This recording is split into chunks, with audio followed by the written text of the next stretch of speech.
When clients reach out and commission me to build them a special piece for them or their family, it's a responsibility that I don't take lightly. I want to make them a piece that they can hand down from generation to generation and be truly special to them. With this project, the clients wanted a family tree of sorts, but the unique part of this request is that they wanted 19 names of family members on it, spanning 3 generations. After some time spent thinking on how I could do this piece without it being the size of an actual house, I came up with this idea. I don't know if I have been watching too much Captain America lately, but I came up with the idea of a circle, or a shield if you will, and at the center of the circle I wanted there to be a really bold monogram of the family's last name. Underneath the monogram would be the name of the grandparents and their wedding date. Then in the first ring would be all of the children and their spouses, and in the outside ring would be all of their grandchildren. Once I ran it by the client, they loved the idea, and I got to work. I started by pouring the base layer of the monogram in black, and then with the excess, I spread it over the entire piece.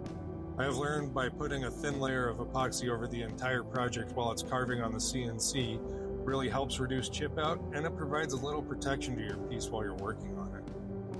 As you can see, the client selected emerald green for the main parts of the epoxy on this one, and then we went with a lighter green for the top layer of the monogram and the dividing lines, and then for all of the fonts and lettering we went with white.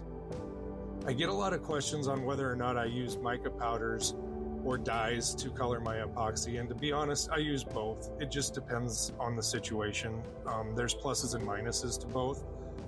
Dyes will give you a really solid flat color and show up really clean on thinner fonts and lines, where powders tend to give you a more dynamic look to your inlay or river, provide depth, but might not show up as cleanly in thinner fonts and lines. I will do a separate video on this where we can take a deep dive into that. Needless to say, I used both on this project.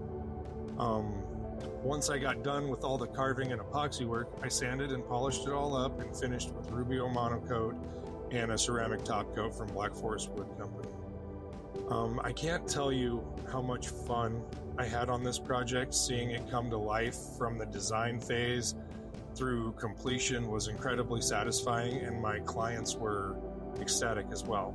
So please don't be afraid to reach out if you would like me to make you a special piece for you or your family. I'm sure we can come up with something that'll blow their socks off. Please leave me some comments and let me know what you think. Thanks for watching, and we will see you on the next one.